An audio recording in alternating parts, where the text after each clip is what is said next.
সময়টা ছিল 2015 সাল। সবেমাত্র অনার্স প্রথম বর্ষে আমি নিজের হাত খরচ চালানোর জন্য একটা টিউশনি করতাম। ছাত্রের বাবা ছিল পুলিশ কর্মকর্তা। হঠাৎই তার ট্রান্সফার হয়ে যায় অন্য কোথাও, তাই তারা চলে যায় আর আমার হাত খরচের একমাত্র মাধ্যমটাও হারিয়ে যায়। তখন আমি অনেক খুঁজেও একটা টিউশনি জোগাড় করতে পারলাম না। তারপর একদিন রাতে আমার বন্ধু আবির কল করে বলল একটা টিউশনি আছে, ক্লাস 9-এর একটা মেয়েকে পড়াতে হবে। মেয়ের বাবা ইতালি থাকে, তাই বেতন নিয়ে কোনো চিন্তা নেই, বাড়িয়েই দিবে। কিন্তু শর্ত হলো সপ্তাহে 2 দিন পড়াতে যেতে হবে, ঠিক রাত 11টা থেকে 2টা পর্যন্ত। এমন শর্ত শুনে আমি সাথে সাথেই না বলে দেই, কারণ রাত 11টা থেকে পড়াতে যাওয়া আমার পক্ষে সম্ভব না। সকালে আমার ক্লাস শুরু হয় 10টা বাজে, ঘুমাবো কখন এই সময় পড়াতে গেলে? কিন্তু তারপর আবির যা বলল তাতে আমার ঘুম হারাম হয়ে গেল। ও বলল 15,000 টাকা বেতন দিবে। এবার ভেবে দেখ, তখন আমার কাছে 15,000 টাকা 15 লক্ষ টাকার সমান। আমি খুশিতে গদগদ করে হ্যাঁ বলে দিলাম। আবির আমাকে ঠিকানা টেক্সট করে দিল আর বলল শুধুমাত্র শনিবার এবং রবিবার রাতে যেতে হবে। আমার কাছে বিষয়টা কেমন জানি অদ্ভুত লাগলো, কিন্তু টাকার নেশায় কিছুই মাথায় নিলাম না। 2 দিন পর শনিবার আমি রওনা দিলাম আবিরের দেওয়া ঠিকানা অনুযায়ী। শহর থেকে অনেকটা বাইরে হিন্দুপাড়া নামের একটা গ্রাম আছে, সেখানে বেশিরভাগ বাসিন্দাই হিন্দু ধর্মের অনুসারী। আমি সেখানে গিয়ে একজনকে ঠিকানা দেখিয়ে বললাম, ভাই এই বাড়িটা কোন দিকে বলতে পারেন? সে আমার দিকে কিভাবে যেন তাকিয়ে থাকলো কিছুক্ষণ, তারপর বলল সামনে গিয়েই একটা পুরনো বিল্ডিং পাবেন, ওইটাই আপনার ঠিকানা। আমি সামনে হাঁটা শুরু করলাম। একবার পিছনে তাকিয়ে দেখলাম লোকটা এখনো সেই অদ্ভুত ভঙ্গিতে আমার দিকে তাকিয়ে আছে।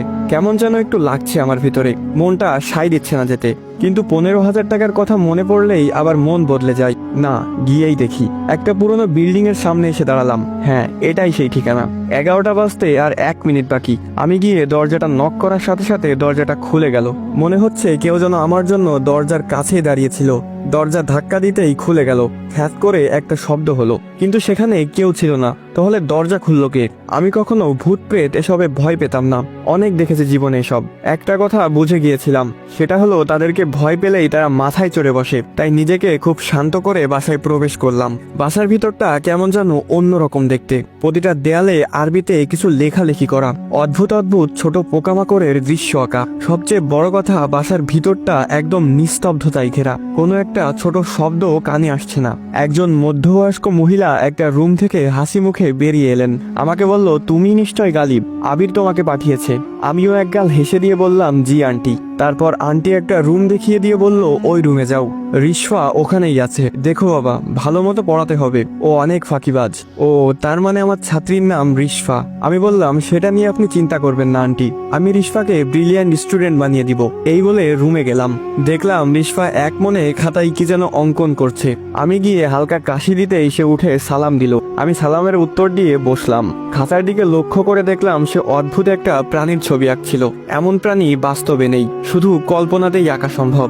এরপর আমি তাকে উদ্দেশ্য করে বললাম, আজ থেকে আমি তোমাকে পড়াবো, মন দিয়ে পড়াশোনা করতে হবে। সে কথা ঘুরিয়ে বলল, স্যার আপনার প্রিয় খাবার কি? আমি একটু অবাক হলাম, তবুও নিজেকে সামলে নিয়ে বললাম, আমার প্রিয় খাবার বিরিয়ানি। আমি জিজ্ঞেস না করলেও সে অদ্ভুত একটা হাসি দিয়ে বলল, বিরিয়ানি কোনো খাবার হলো? আমার তো প্রিয় তাজা রক্ত আর মানুষের মস্তক। একটু ঘাবড়ে গিয়ে বললাম, এসব কি ধরনের আর কি? আমি তো আমার স্যার, পড়াশোনা বাদে কোনো ফালতু কথা হবে না আজ থেকে। সে একটু মন খারাপ করে পড়ায় মনোযোগ দিল।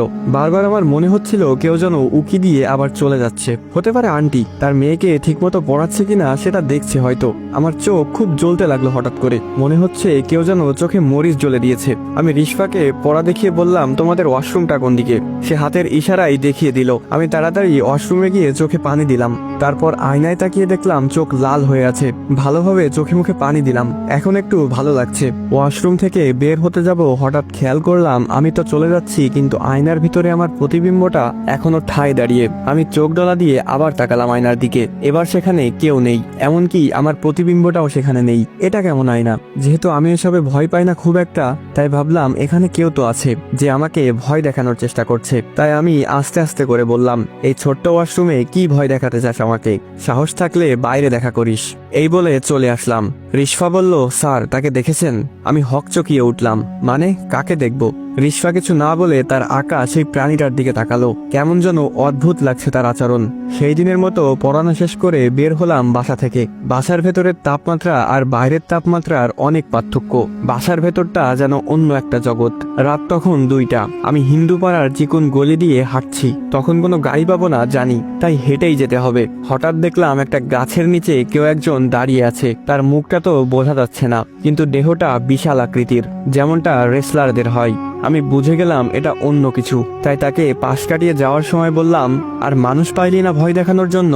ওপাশ থেকে আওয়াজ এলো, তোকে তো ওয়াশরুমে মেরে ফেলতাম, কিন্তু তুই সাহসের কথা বলছস, তাই এখানে তোর জন্য অপেক্ষা করছিলাম, আমার সাহস দেখানোর জন্য।